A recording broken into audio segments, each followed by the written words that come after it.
Today, we are going to continue with the analysis of The Merchant of Venice. Specifically, we are going to analyze Act 1, Scene 2. Act 1, Scene 2 takes the secondary plot is takes over Scene 2, yes, and the secondary plot, remember, is connected with Portia and the lottery casket, this game that her father has designed for her to find the right suitor, or for the right suitor to find her, right? If you notice, if you look at the page, let's see there. If you look at the page, you will see that in the previous scene that we were analyzing, everything was written in verse, and now it's prose. This means that the lines reach the end of the page, and it's different. In verse is more poetic language, more elevated language, and here Shakespeare shifts to prose. This is one of the characteristics of Shakespeare's writing style, and we see it reflected in The Merchant of Venice. Why he shifts to prose?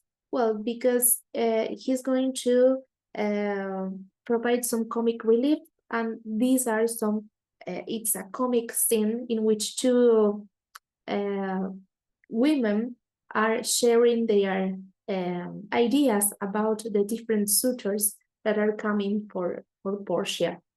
So this is about the secondary plot, and we have heard from Portia because Bassanio has described her. Remember that we discussed this, but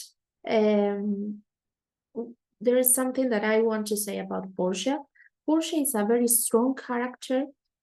Shakespeare always writes very strong female characters, and this goes against the Elizabethan and Jacobean convention, yes, because women in this hierarchy of beings, in this natural order of things, women were below men. However, women in Shakespeare's plays are very powerful. In Macbeth, we have Lady Macbeth, who is very powerful. She even commands her husband to do certain things. And in this case, we have Portia. Portia is a positive, strong character, unlike Lady Macbeth. And she, although she's not completely happy with her father's will, she is willing to fulfill she's willing to be obedient to her father.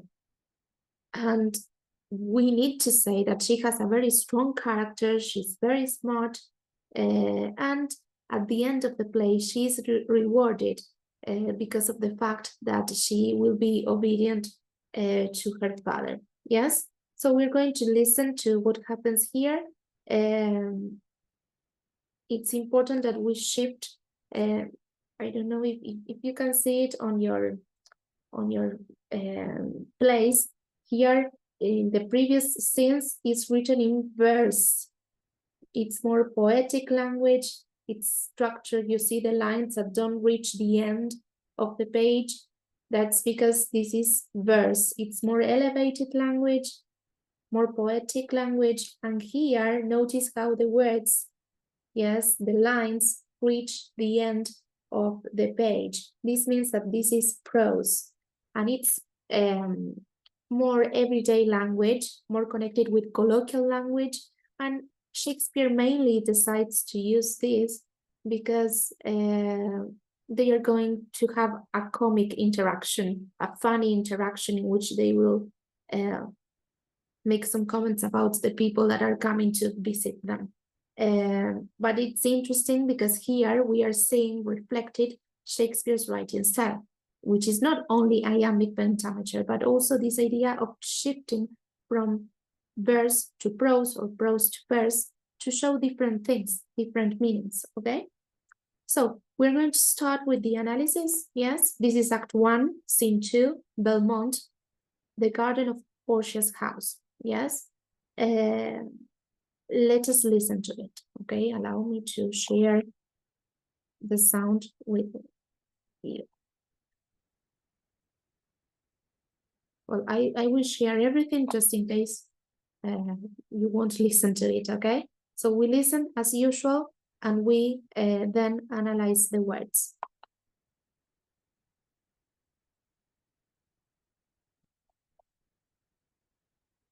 Scene 2. Belmont. A room in Portia's house. Enter Portia and Nerissa. By my troth, Nerissa, my little body is aweary of this great world. You would be, sweet madame, if your miseries were in the same abundance as your good fortunes are. And yet, for aught I see, they are as sick that surfeit with too much as they that starve with nothing. It is no mean happiness, therefore, to be seated in the mean. Superfluity comes sooner by white hairs, but competency lives longer. Good sentences, and well pronounced. They would be better, if well followed. If to do were as easy as to know what were good to do, chapels had been churches, and poor men's cottages princes' palaces. It is a good divine that follows his own instructions. I can easier teach 20 what were good to be done, than to be one of the 20 to follow mine own teaching. The brain may devise laws for the blood, but a hot temper leaps o'er a cold decree. Such a hare is madness the youth, to skip o'er the meshes of good counsel the cripple. But this reasoning is not in the fashion to choose me a husband. Oh me, the word choose! I may neither choose who I would, nor refuse who I dislike. So is the will of a living daughter curbed by the will of a dead father. Is it not hard, Nerissa, that I cannot choose one nor refuse none? Okay, up to here. Let us go to the top so that we analyze this extract, okay? So by my troth, it's an exclamation. By my faith, yes. Nerissa is Portia's servant, yes. However, Nerissa is a little bit above the regular servant. She's very well educated, and she is Portia's she's someone that Portia relies on, and Portia will ask a lot of advice from Nerissa. So she is a servant, but she's a little bit above the regular servant because of this close relationship that she has with Portia. So by my troth, Nerissa, my little body is aweary of this great world. So my body is tired of this world, yes. She sounds a little bit dramatic, yes, because we know that she's rich, she has everything she needs, yes. We don't know the true reason why she's actually tired, okay? And of course, Nerissa provides a very smart speech, which shows that she's very well educated, even though she's a servant, yes. And of course, she says, you would be tired, sweet madam, if your miseries were in the same abundance as your good fortunes are. So you would be tired if your miseries were as much as the money that you have, because you are rich. Yeah, so you have no reason to be tired. And yet, for what I see, they are as sick that surfeit with too much as they that start with nothing. So this emphasizes the idea that she has an excessive amount of money. Yes, so if you would be tired, you would be tired, yes, if your miseries were as much as the money that you have. Yes, it is no mean happiness, it's no moderate happiness, therefore, to be seated in the mean, to be to have an average wealth, not to have too much, not to have too little. Superfluity, excess, comes sooner by white hair, but competency, modesty, lives longer. Portia says good sentences are well pronounced. Yes, they are having fun with each other. Yes, this is not Nerissa criticizing Portia's behavior. In fact, she's being a little bit ironic. So good sentences and well pronounced. So everything you said is very beautifully said. So Nerissa says they would be better if well followed. So it would be better if you would actually listen to me and do what I say. So far, they look like a pair of two friends talking, yes? And when Nerissa says this, Portia delivers a beautiful speech in which she says, if to do were as easy as to know what were good to do, chapels had been churches and poor men's cottages, princes' palaces. So if it were so easy to know what to do, yes, chapels, yes, small churches would never have turned into big churches, and poor men's cottages wouldn't have turned into princes' palaces. So she's talking about how hard it is to actually know what to do. Yes, it is a good divine that follows his own instructions. A good priest, a good pastor is the one that follows his own instructions, his own teachings. I can easier teach 20 what were good to be done than be one of the 20 to follow my own teaching. So what does she mean? I can easier tell other people what to do than be one of those people who actually do what I advise people to do.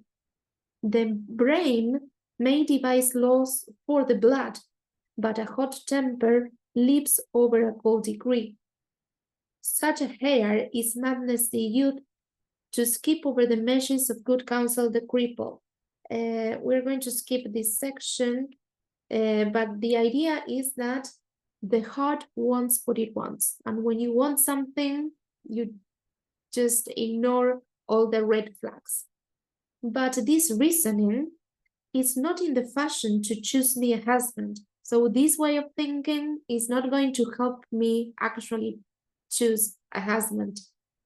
And the word choose is very important. Yes, it's crucial for the actual meaning of several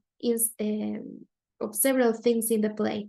She says, oh me, the word choose. I may neither choose who I would, who I wish. Yes, the word would often in Shakespeare means wish.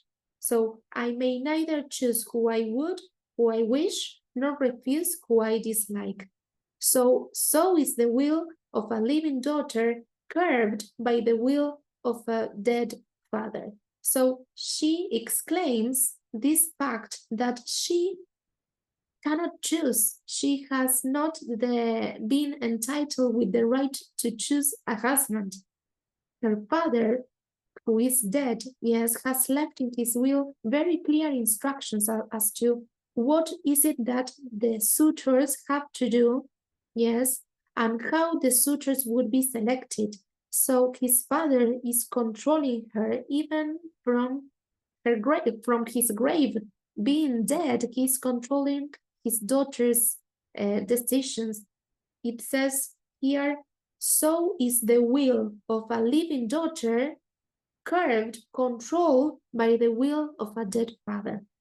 So this is terrible, but at the same time, we may think that Portia's father may have been protecting Portia, yes, because she has such a wealthy fortune that maybe she wouldn't realize of who would be a good person that wouldn't be taking advantage of her. So in a way, her father was trying to protect her. But it is true that she, in protecting her, she robbed her of the chance to choose. But well, we know that for Elizabethan women, this was not a chance either. Okay. And she ends by saying, is it not hard, Nerissa, that I cannot choose one nor refuse none? So isn't it hard, the situation that I'm living, that I cannot choose nor refuse who I don't like? Yes. So this is in a way terrible, because imagine if your future, yes, your husband would be selected in a game, and someone else would decide the rules of the game, and you seeing how all of this is performed, is being displayed in front of your eyes, and you cannot just refuse the one that wins. Yes. So Portia is a little bit anxious about this situation because she's afraid, yes, of the person that may win this lottery that her father has designed, okay? So let us continue listening a little bit more.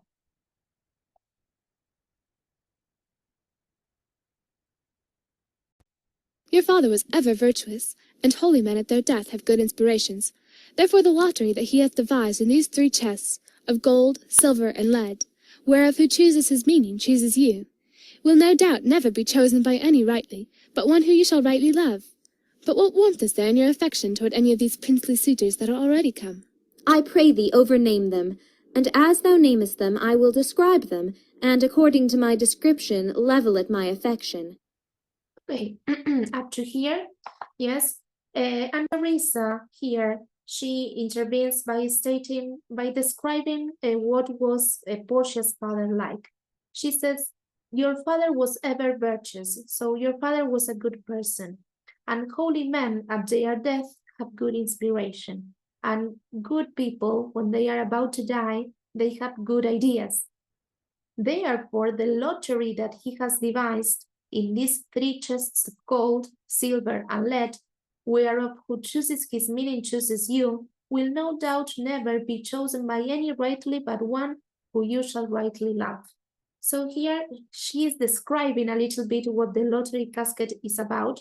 Yes. So she says that the lottery that Portia's father has designed consists of 3 chests or caskets, yes, of gold, silver, and lead. And whoever chooses the one, the right one, yes, will be the one that will get married to Portia. And here she says, whereof who chooses his meaning chooses you, you will no doubt never be chosen by any rightly but one who you shall rightly love.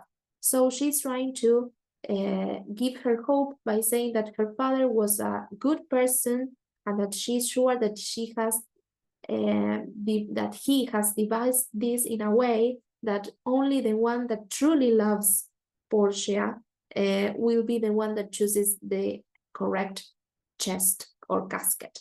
Yes. And then Nerissa asks a very girly question. She says, but what warmth is there in your affection towards any of these princely suitors that are already come? So what she here is saying is, do you have any preferences or did you like any of the previous suitors that have already come? Yes. And Portia says, I pray thee, I beg you, overname them, and as you name them, I will describe them. And according to my description, level at my affection. So what she's going to do is she's going to describe different men who have come to take part in this lottery casket, but who haven't won so far, yes, and Nerissa has to level at my affection, has to guess whether Portia likes them or not. So why is this section important? Because we are going to listen to some typical stereotypes that the Elizabethan England had. Remember that we said, yes, we have discussed how Elizabethan treated foreigners, yes, they didn't like them at all. And here we are going to see how these labels worked at that time. Yes, and that maybe if we were to listen to this in a movie today, people would be outraged. But we have to know that this was written 400 years ago. Yes, so we cannot judge them for not knowing what we know now. Okay. And we're going to listen to see how the Elizabethan society can be, or is reflected in this play. Okay, so allow me to share my screen with you and we continue listening. First is the Neapolitan prince. Ay, that's a colt indeed, for he doth nothing but talk of his horse, and he makes it a great appropriation to his own good parts that he can shoe him himself. I am much afeard my lady his mother played false with a smith. Then there is the Count. Okay, so here she describes the Neapolitan prince. Notice that princes are coming to see Portia to take part in this lottery casket. Very important people. So first is the Neapolitan prince, that is a prince from Italian, yes, from Italian. He was Italian and he's from Italy, okay? And Portia says, oh yes, that's a colt indeed, that's a rough man indeed, for he does nothing but talk of his horse. So this is typically of those type of men, or that type of men who always speak about their cars, right? So he does nothing but talk of his horse, and he makes it a great appropriation to his own good parts that he can shoot him himself. I am much afeard, my lady, his mother played false with a smith. Okay, so that part is very rude. We're going to focus on the first section, that he's a rough man and the only thing he talks about is his horse. So he's boasting about his horse, yes. And and then Nerissa says, then is there the County Palatine. Palatine is from Rome, and we're going to listen to the description now.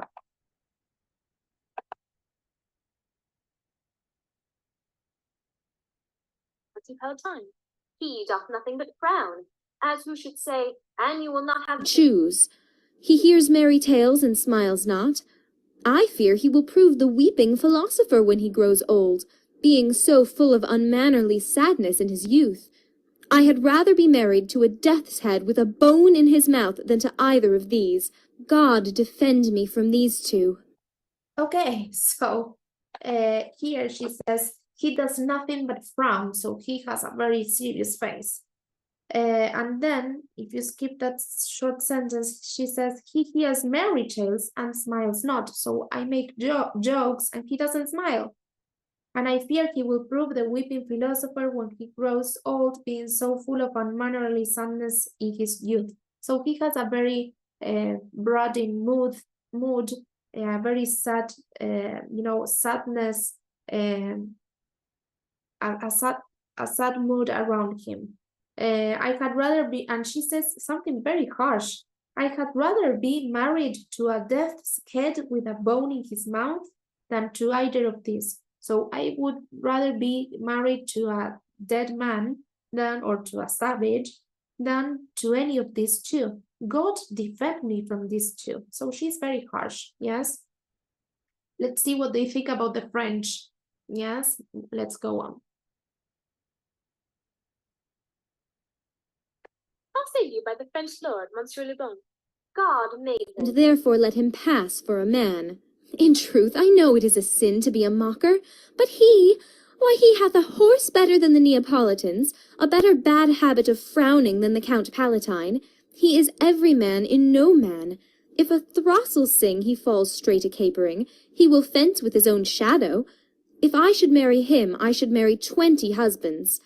If he would despise me, I would forgive him, for if he love me to madness, I shall never requite him. What say?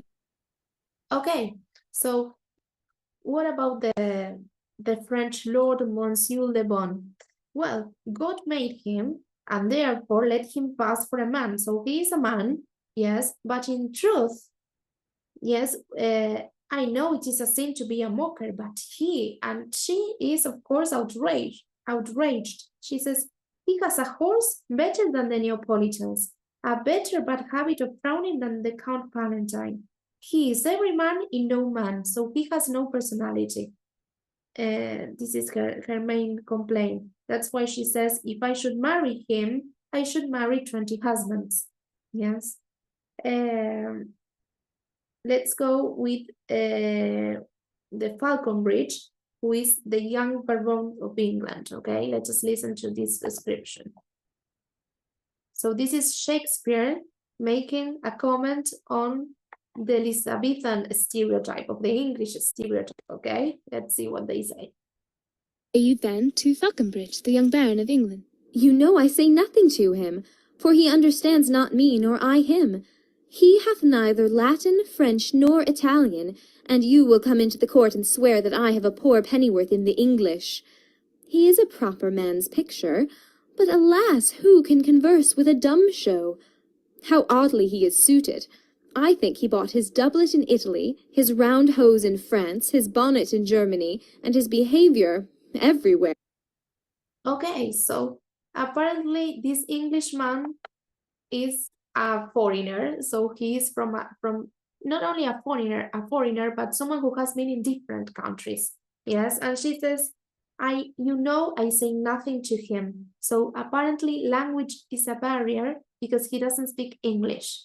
For he understands not me, nor I him. He has neither Latin, French, nor Italian. So he doesn't speak any of these languages. And you will come into the court and swear that I have a poor penny worth in the English. And then she says, he's a proper man picture, again, so he's a man, but alas, who can converse with a damsel, who can talk using mimes? Yes, so there is no communication possible between them because the language is a barrier.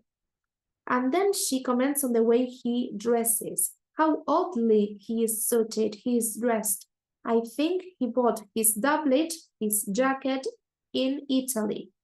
His round hose, which is a clothing that was used for the legs, his round hose in France, his bonnet in Germany, and his behavior everywhere.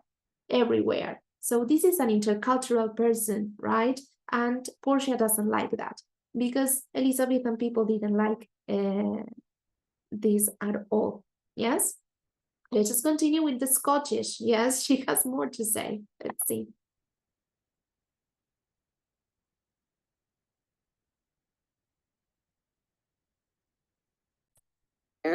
What think you of the Scottish lord, his neighbour? That he hath a neighbourly charity in him, for he borrowed a box of the ear of the Englishman, and swore he would pay him again when he was able. I think the Frenchman became his surety, and sealed under for another. How like you the young German, the Duke of Saxon, his nephew? Very vilely in the morning when he is sober, and most vilely in the afternoon when he is drunk. When he is best, he is a little worse than a man, and when he is worst, he is little better than a beast. Okay, up to here. So the Scottishman, that he has a neighborly charity in him, so he has a friendly character that she noticed. But why? For he borrowed a box of the ear of the Englishman and swore he would pay him again when he was able. So apparently he fought, they started a fight with the Englishman, yes? So she doesn't like him because they started fighting. So she doesn't like any of the suitors that have come so far, yes? Then they talk about the German, the Duke of Saxony's nephew.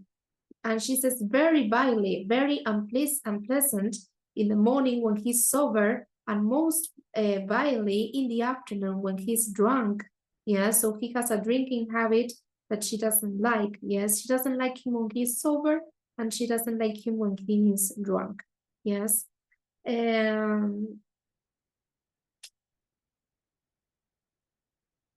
we're going to skip a couple of lines here. Nerissa gets worried here because, of course, the fear that Portia has is that someone that is not, that a suitor that she doesn't like will win the lottery casket. So she has no power or no, and neither she has the knowledge of which is the right casket, right?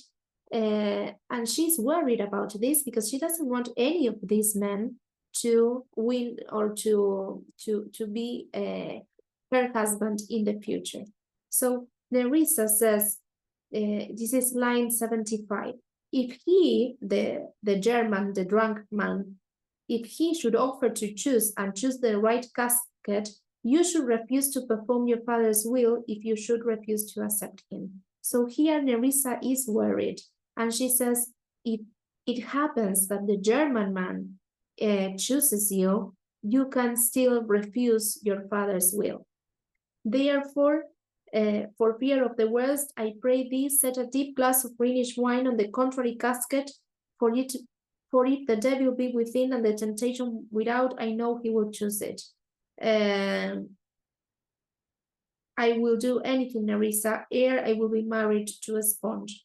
So here, Portia suggests placing a deep glass of wine in the casket that may not be the right one. That is, when everyone starts participating, they will try to figure out which is the right one. So if they know what she says, you should place a glass of red wine next to the opposite, to the one that is wrong, so that she chooses the one, so that the German Duke chooses the one that has the wine because he's a drunkard, okay?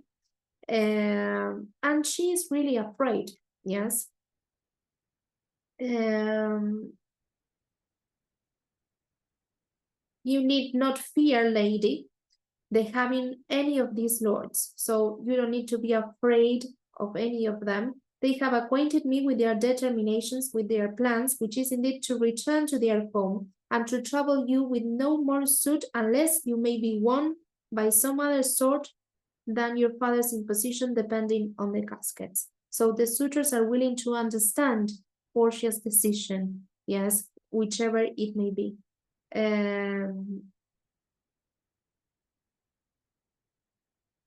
And then if we go to line 92, Nerissa says, do you remember, lady, in your father's time, a Venetian, a scholar and a soldier that came hither in company of the Marquis of Montferrat? So here, Nerissa suddenly remembers someone. And this person that she remembers that has come to Portia's house when Portia's father was still alive is Bassanio. Yes, Bassanio,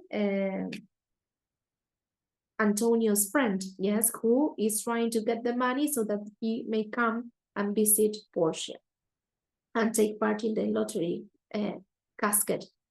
Okay, so Portia quickly remembers, yes, it was Bassanio, as I think so he was called. So apparently she remembered very well his name. True, madam, he of all the men that ever my foolish eyes looked upon was the best deserving a fair lady. So Nerissa approves Bassanio, and she believes that he can be a very good candidate, a very good suitor for Portia.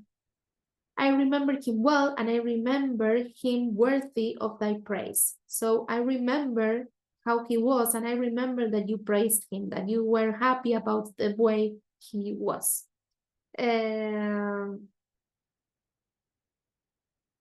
So now a servant comes in, and they announce that the Prince of Morocco has come to take part in the lottery casket show or contest, yes. And if you go to line 110, Portia says, well, we shut the gate upon one wooer, upon one suitor, another knocks at the door. So this ending showing that many suitors were coming to take part in this contest for Portia's hand. Okay, so this is the end of scene 2.